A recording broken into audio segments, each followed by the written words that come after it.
o Juca Kfouri, ele esteve aqui, viu, professor, no DCM dia desses, ele contou que o senhor teve um encontro com o João Roberto Marinho e que falou um pouco de regulação de mídia.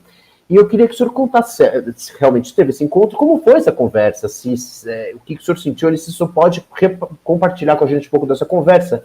E eu queria também perguntar para o senhor, uma pergunta, para o senhor discorrer como quiser, o que o senhor acha dos posicionamentos atuais e da jornalista Miriam Leitão? Se o senhor puder responder essa pergunta bastante focada numa pessoa só, depois eu explico por que eu fiz.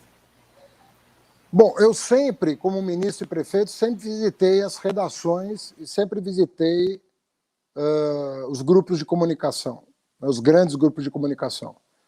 Porque eu sempre tive um dever de explicar as medidas que eu estava tomando, né? Então eu fazia questão de explicar eu mesmo, não mandar recado, explicar eu mesmo as decisões que eu tomei na educação, à frente da Prefeitura de São Paulo. Então eu sempre tive um bom relacionamento com essas pessoas. Sempre tive mesmo, sempre gozei, eu não diria de uma amizade, porque não seria próprio, né? Mas de um relacionamento civilizado. Sempre tive liberdade tanto de visitar para falar de um assunto qualquer de interesse, sempre de interesse público, evidentemente, quanto de pegar no telefone e ligar, quando não pudesse ir presencialmente. Numa dessas conversas, eu fiz questão de falar da regulação da mídia, porque é sempre um tabu falar disso no Brasil. É uma coisa que é um tabu. Agora eles próprios estão querendo falar sobre isso, porque querem remover a cláusula de que grupos estrangeiros não podem comprar grupos brasileiros. Já há o interesse dessas famílias em vender os seus negócios. Porque está chegando no neto, no bisneto do fundador, e esses grupos familiares vão ficar inadministráveis. Então a tendência é eles mudarem a Constituição para vender o negócio. E vão apurar mais dinheiro se puderem vender para mais gente, né? Quanto mais gente puder comprar, maior vai ser o preço de venda. Então até eles agora estão querendo discutir isso. Mas na época não era isso que estava em pauta. Até porque eles entraram com uma ação judicial no Supremo para fechar os sites das agências internacionais, né? Fechar o Intercept, Verdade, eu lembro disso. Fechar a BBC Brasil, fechar o El País Brasil e o Intercept Brasil. Eles tinham a intenção de que o Supremo fechasse esses órgãos de comunicação. Vejam como eles são democráticos, né? Eles queriam fechar sites de notícias em língua portuguesa. Ou seja, o El País podia ter um site em espanhol, o outro podia ter em inglês, mas em português, não. Tinha que ser... O negócio... O Supremo acho que nem julgou isso aí, de tão patético que é esse negócio. Nem julgou esse negócio. Muito bem. Eu fui explicar que o Brasil precisava de uma regulação. Qual regulação? A liberal.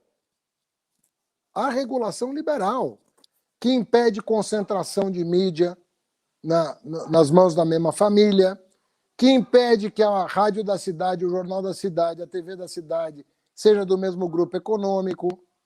Isso não é, de novo, não estamos falando aqui de socialismo, como nada disso.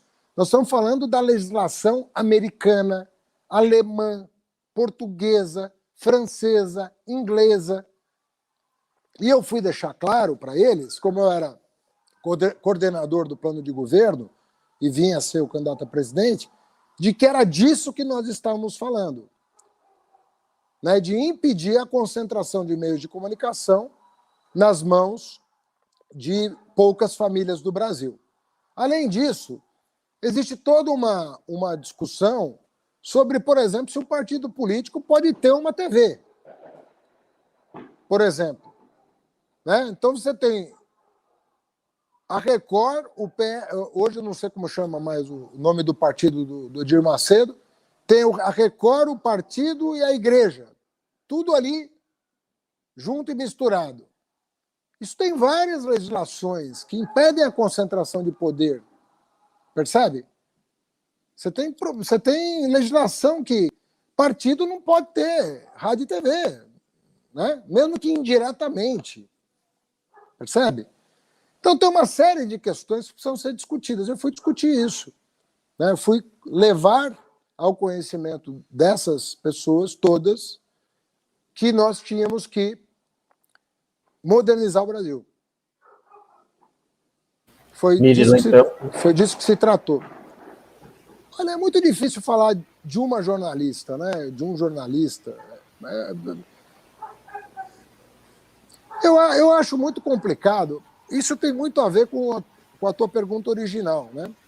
Porque no Brasil você tem umas personalidades que estão em tudo, né? Estão na rádio, estão no jornal, estão na TV, são onipresentes nos meios de comunicação. Nós só estamos conversando sobre ela porque ela é uma espécie de alter ego do próprio contratante. É isso, é isso. Então você não tem diversidade. No lugar dela falar na CBN, na Globo, na Globo News, né? Você podia ter 5 jornalistas com ideias diferentes falando sobre esses assuntos que ela cobre, entendeu? Seria mais plural. Aqui você tem um emprego cruzado, além da propriedade cruzada. É um negócio único no Brasil.